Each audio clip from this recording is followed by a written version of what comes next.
Hi, welcome to our webinar today on internet security. I'm Alison Hopkins, the practice manager at Magenta.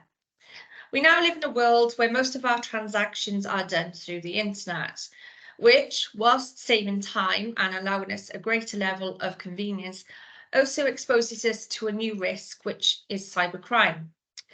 With us today, we have Myles Pert, Technical Director and CEO of Netsec Limited, who has kindly agreed to discuss what risks we expose ourselves to and what we can do to protect ourselves. So, hi Myles, thank you for agreeing to do this for us. Hi. So we've heard a lot about the words hacked, scammed and cyber attacks. So what does that actually mean? And are there any specific types of cyber attacks that we should be aware of?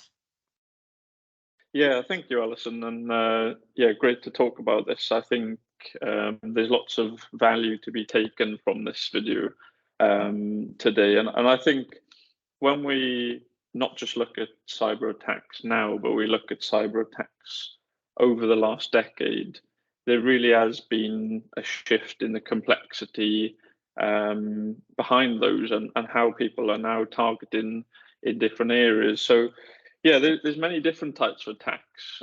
Some have been around for years, but some are more sophisticated now. So I'll just run through them briefly. So one of the more common ones we see is called ransomware. So it sort of says it in the name, but to explain that briefly, so ransomware is when someone or an attacker has control over your information. That may be they've gained access to your device, a file, or a system. And in order for them to give that access back to you, they demand a sum of money, which essentially is a ransom. So quite often that will be a large amount of money. And really attacks these days are becoming more financially driven. So it's about how much money can they get from someone through having, I guess, a ransom over them like this.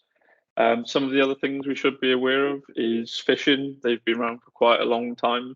And when we talk about phishing, that's one of the easiest attacks because anyone can write an email these days, especially now with the development of AI. Emails can be written quite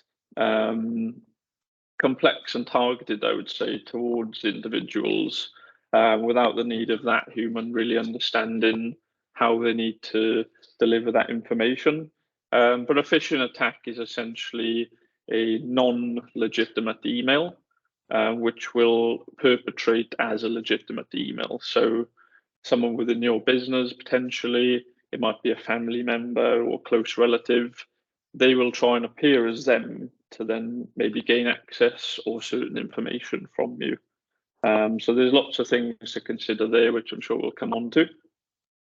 Then when we look at once you have been attacked, malware is a common term that we'll use really for different types of attacks.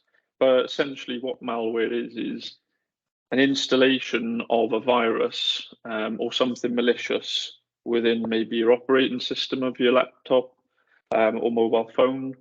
It might be within a file.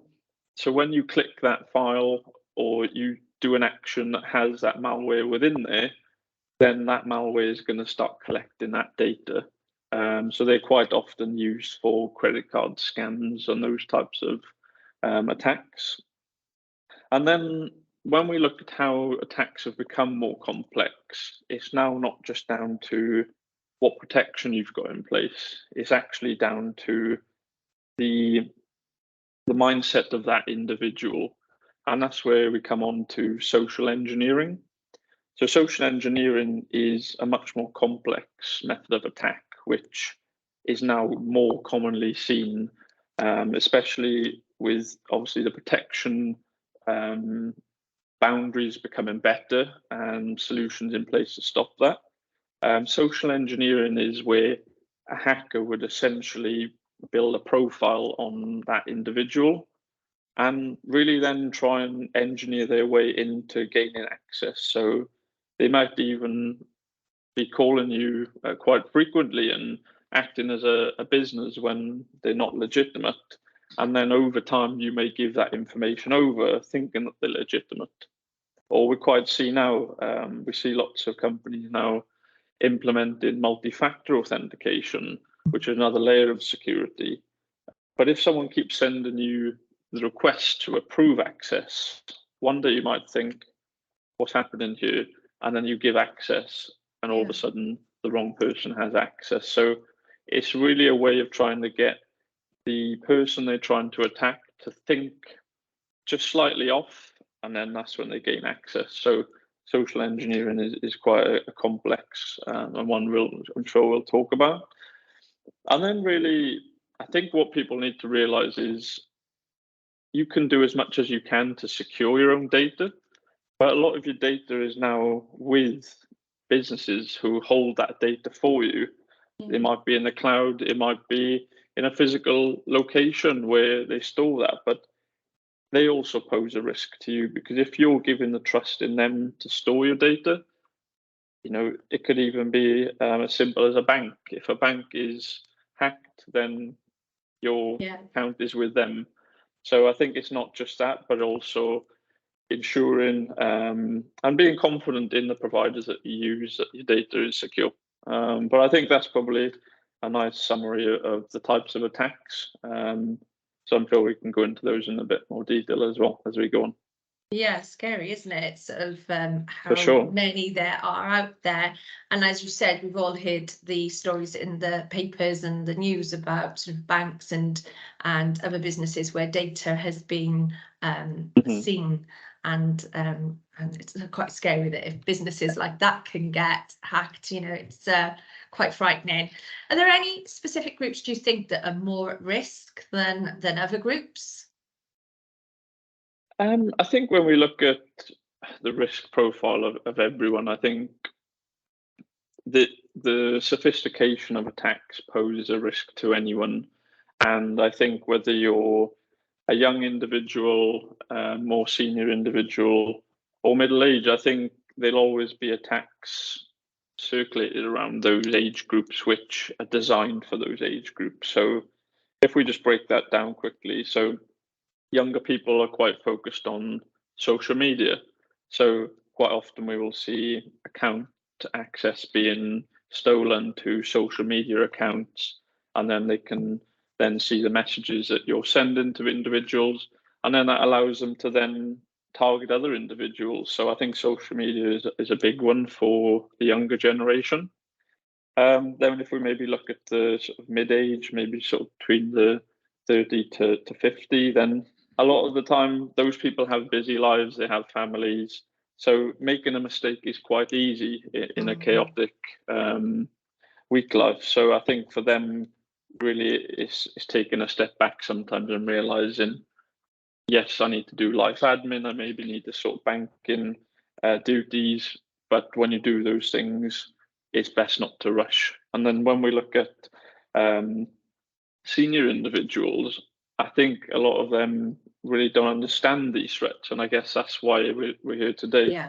But maybe they have more of a focus on their family, of being around them, and their grandchildren, and that's where it really is sad. But attackers will then target that and maybe try and portray it as their grandchild and demand some financial support because they're in tricky situations, or they may realize that that person's retired and they want to go on vacation, so they might try and scam them with some sort of vacation trap. So I think each age group is equally as at risk, I would say.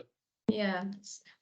And is there anything, obviously, we know that they're out there. Are there things we should be keeping an eye out for, or anything that we can do to protect ourselves? Is there any systems that we can put in place, and just knowledge, what is it we need to look for?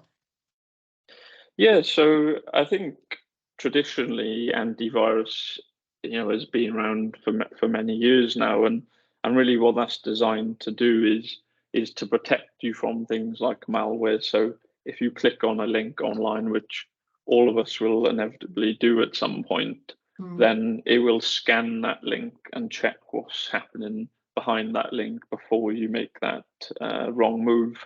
If there's, for whatever reason, a virus on your device, then it will check that and alert you and stop that from becoming worse. But also then the remediation actions are quite often in your hands. So you might have to then take additional steps to remove that and avoid it becoming worse.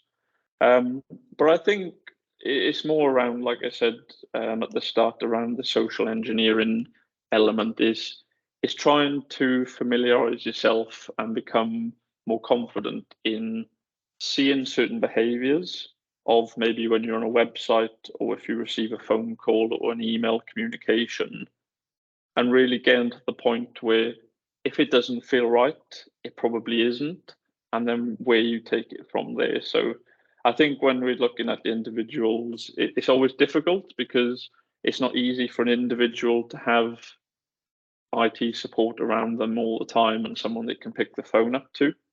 But then equally, if we provide training to someone like yourselves and then you deal with that customer, then I think opening up the channels to them and making them aware that they can reach out to you and they can ask you these questions. And obviously, you guys at Magenta have spent time trying to understand these threats over the years. So I think it's don't be afraid to ask your financial planner or your insurance company or your bank if something doesn't feel right.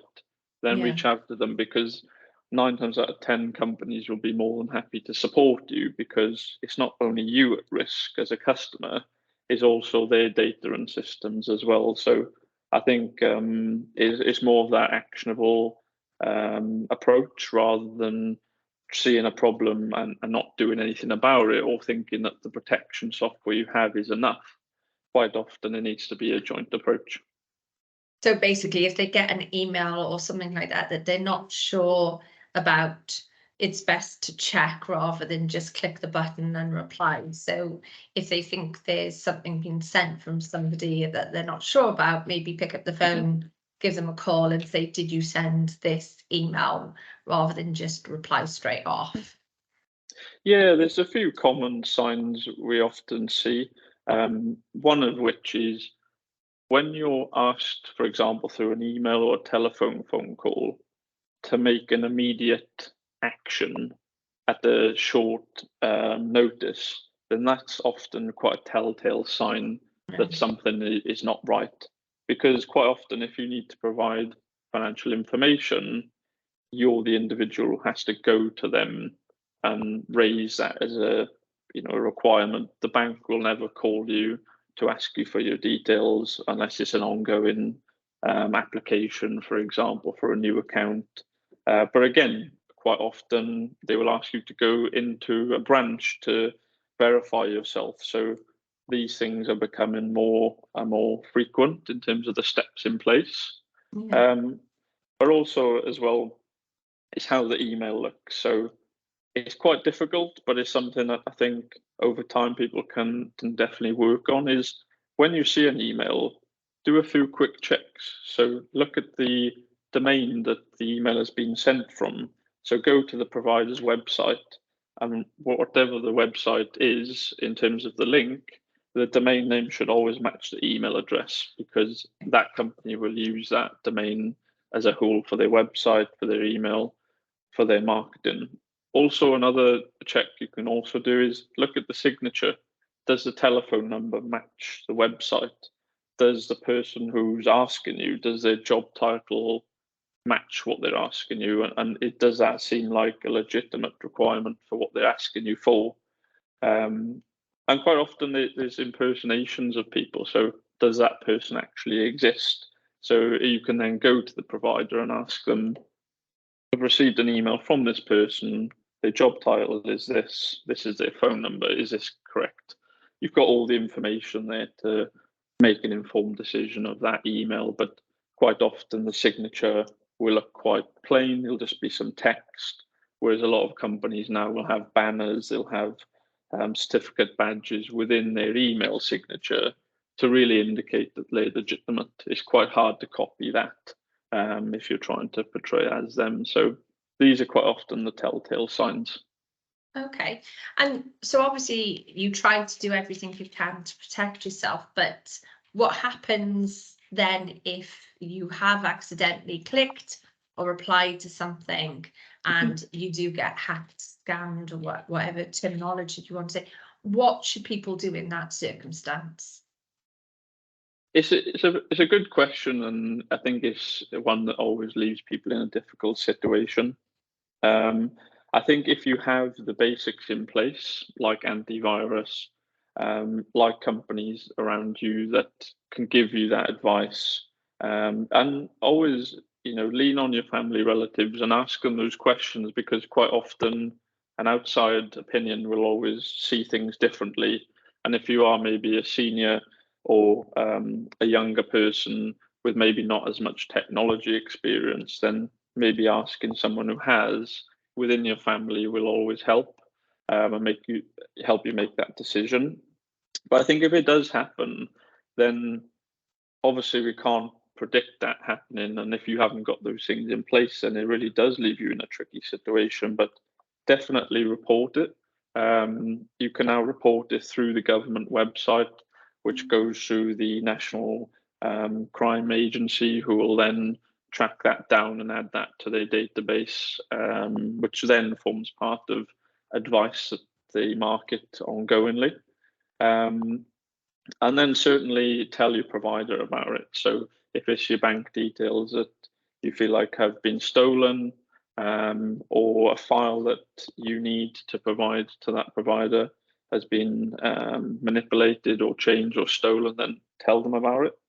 And I think at all costs, try and leverage technology these days, because cloud technologies is now giving you the option to put your data elsewhere.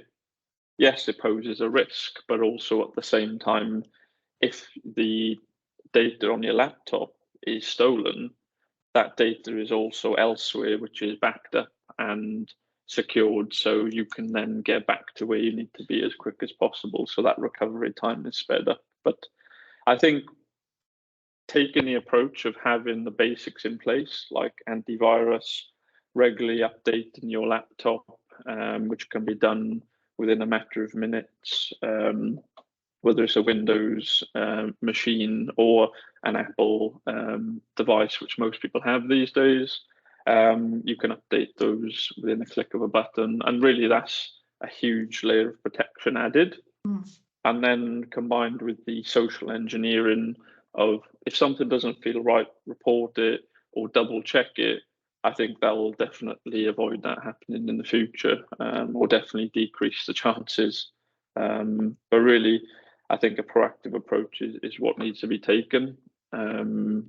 If it happens to you, then really it's how you bounce back from that and put those measures in place. I think not everyone's going to have all the protections in place, but do what you can before that happens. And I know that your team tell us to change our password regularly and to make sure we don't have the same password. And I'm guessing that's again something that people can do to try to protect themselves. Yeah, there's many approaches like that. I think for us, we would always recommend people to update their password every 30 days if possible. Set a reminder in your diary. It's a 2-minute task, and it's going to make the world of difference. And also, it's not just about updating them, but it's updating them with stronger passwords. So include a lowercase, uppercase, number, and special character. But then when we look at the different types of attacks and threats, if you see a link or a pop-up that comes onto your device, just don't click it. I think unless you're really sure that that is legitimate, I would say take the approach of, I'm not going to click it. And also, if you hover over links, you can quite often see what the link is within a hyperlink. So a hyperlink is a link that is shortened. If you hover over it, it'll actually show you what that is. So if that doesn't link to the official website, then it's probably not legitimate. I think one of the other approaches is don't rush when you're reading emails. Take your time, review the layout of the email, what they're asking for, and then make an informed decision. And also, if you're asked to do, on the other hand, things which are good nature, so maybe provide money to charity, or maybe enter some lottery giveaway, or it's a free holiday, those are sort of telltale signs that I think people need to also be aware of. And those types of emails are definitely something that quite often is not true. Yeah, scary, isn't it? Just how clever these people are. Like you said, the social engineering one, I wouldn't have known about that, and that's quite scary. And yeah, it's good that we get these type of webinars so that we can all get educated, and I guess education means that hopefully we can avoid this happening to us. Is there anything else you think, we should know, that above and beyond passwords and sort of knowledge, and just taking your time before you reply, because we all do that, don't we? We're busy. Is there anything else you think we should be doing to protect ourselves or our devices, to try and protect against cybercrime? I think one of the things that quite often is forgot about is people limit cyber threats to being on their laptop. What we forget about is in an ever-connecting world, people use mobiles and tablets probably more than laptops these days. I think everyone carries a mobile phone. So I think is one thing is make sure that protection is extended to mobiles. So like we said, regularly apply updates. Quite often, phones like iPhones now or Androids have built-in security software to the operating system. So as long as you apply updates, they will then continually keep you secure. And again, passwords applied to your mobile, update the PIN or keep that PIN secure. And I think also as well, when we look at it's obviously the engineering element of it is very much a modern threat. But when we look at how we can, I guess, limit the risk is quite often in the hands of other providers. So I think when you're thinking about what email provider can I use, what bank can I use, always use the mainstream companies, because these companies have the funding, the expertise to put things in place, and a lot of the time they put it in place as part of your subscription. So I would always say use Microsoft 365 or as some people know, Outlook for email. But the 365 suite, which is obviously a bundle of applications, that's all secured through Microsoft, which is obviously one of the biggest companies in the world. And yeah, I think in terms of the banks, I think if you're reliant on using online banking, put things like multi-factor authentication in place, which I'll just go over that quickly, which is just when you log into that app, it will prompt you on your phone to approve that login, and then quite often enter the same digit number as you see on the screen. So it's extra layers of protection. So if someone gained access to your account, if you was prompted to gain access and that wasn't you, you can stop that access. So it's all about gaining control and visibility, I think, when it comes to cyber threats. So the more that we can do to put in place to give us control, so whether that's to seek support, guidance, or prevent it from happening, we should always take those measures in place. Brilliant. Okay. Well, thank you very much for your time, and hopefully it's been a good education for all of us. I know certainly from my point of view, it's something that scares me a lot, and I am certainly far more cautious online than I've ever been. And I do make sure I try and do my passwords. Your message to us all in the team does follow us into our home life as well as our work life. So thank you very much, Myles. It's been great to talk to you. Thanks so much. Thank you, Alison, and hopefully you found it useful. And yeah, always keep up with the latest trends and keep doing what you can. Okay, brilliant. Thanks so much, Jen. Bye-bye.